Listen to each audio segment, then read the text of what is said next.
If you had to call 911 right now and you couldn't speak, could your phone do it for you? Most people answer, I don't know, and that's okay. But here's the thing, your phone most certainly can do that for you. It can call for help, share your exact location with emergency services, and show first responders your medical information, all without you having to say a single word. This feature is already there and built into your device. You just need to make sure it's set up first.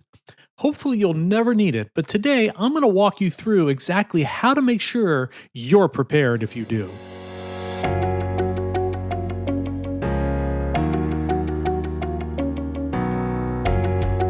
Welcome to Your Tech Makeover, the podcast that gives you tips and tricks to help you simplify and get more out of the technology in your life. I'm your host, Frank Bravo. Today's topic is emergency and safety features built right into your smartphone. We're talking about that emergency SOS, your medical ID, emergency contacts, the crash detection, which is super cool, and location sharing. These are features that can generally make a difference in a very scary moment, but only if you've set them up ahead of time. Here's the truth about most of these features. They're all on by default, and you have to do nothing to configure them, but there are a few things you have to configure first. So your phone comes with Emergency SOS. It's already on, but if you haven't been told who your emergency contacts are, or if you haven't filled out your medical ID, the feature is only halfway useful. Think of it as a fire extinguisher. It's on the wall, it's there if you need it, but if you've never looked at it and know exactly how to use it, when the moment comes, you're going to be struggling to figure out how to use it. The good news is that all it takes is a few minutes to set any of these up. You do it once, it works every time from then on. So let's walk through these pieces one by one. We're going to talk about the emergency SOS first. It's exactly what it sounds like. It lets you call emergency services quickly, sometimes without even looking at your screen. If you have an iPhone, there's two ways to trigger it. If you have a phone that's purchased in the last 6 or 7 years, you can press and hold the side button and either of the volume buttons at the same time until the emergency SOS slider shows up on the screen. Or if you press the side button 5 times rapidly, your phone will call 911 automatically. You can choose the method in your settings under emergency SOS sections. On an Android device, the process varies by manufacturer, so you're going to want to make sure it's right for your manufacturer. On most phones, pressing the power button 5 times quickly will trigger it, just like on the iPhone. On a Samsung phone, there's an emergency SOS option in the quick settings panel that you pull down from the top of the screen. On a Google Pixel phone, you might find it in the safety and emergency section of your settings app. Now here's what makes it useful beyond just the speed. After you trigger emergency SOS, your phone automatically calls the emergency services. It usually plays a brief audio countdown at the moment before you can cancel it, just in case you triggered it by accident. And it sends a text message to your emergency contacts, letting them know that you've called them for help, along with your current location. Now that's super important, is where are you?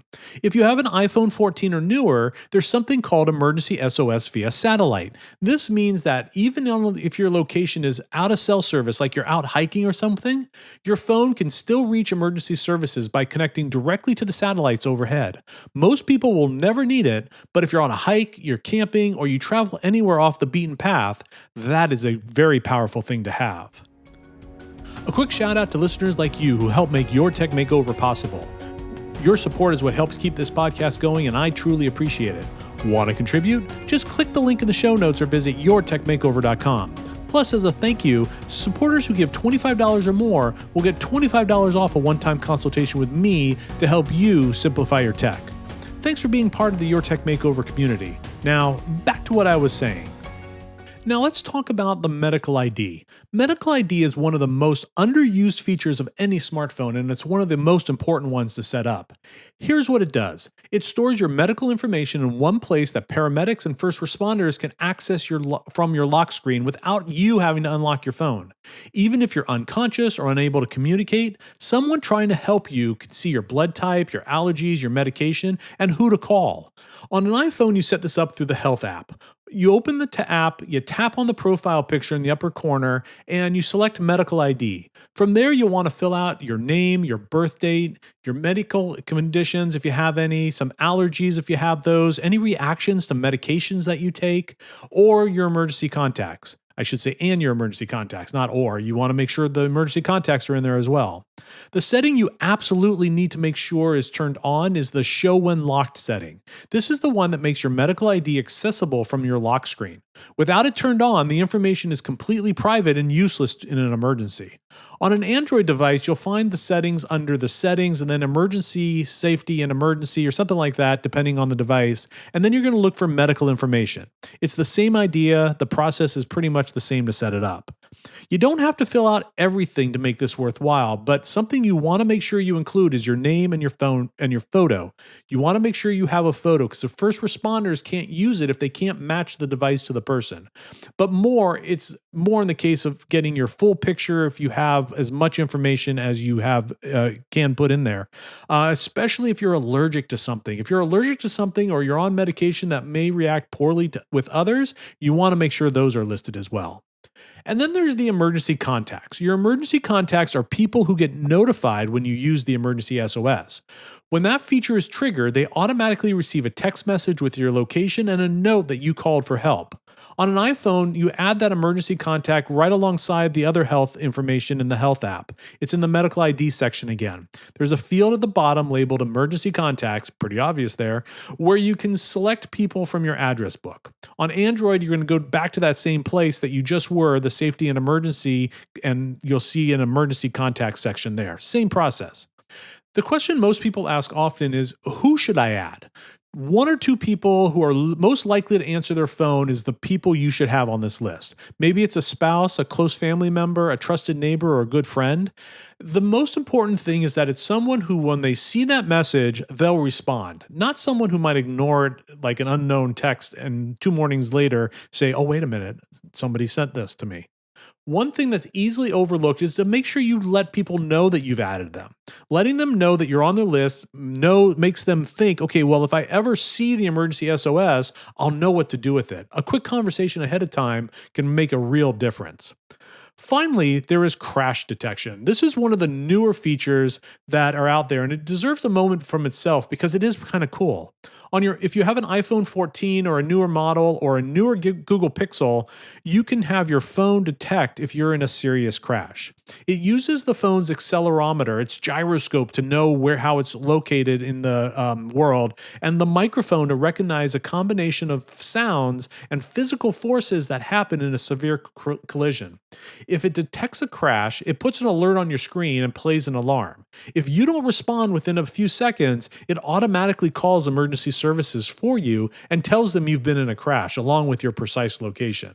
If you're fine, you just tap the I'm okay on and it just cancels it. Simple as that.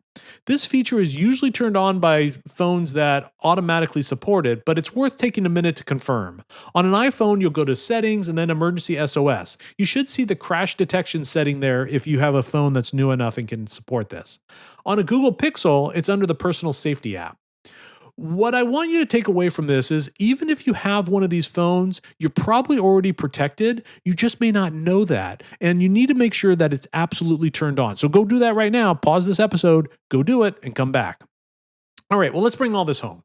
There's 4 things I want you to take away and do right now this week. Don't spend another minute without doing these things. Okay, so number 1, open your medical ID and set it up. It's worthwhile. It takes just a few seconds to do. Number 2, add at least 1 emergency contact. I had said 2 before, but if you're going to do the absolute minimum, do at least 1. 3, learn how to trigger the emergency SOS on your phone. It's okay to go ahead and try it because you can cancel it. Make sure you know how to activate it. And number 4, check whether or not your phone supports crash detection, and if it does, confirm it's enabled.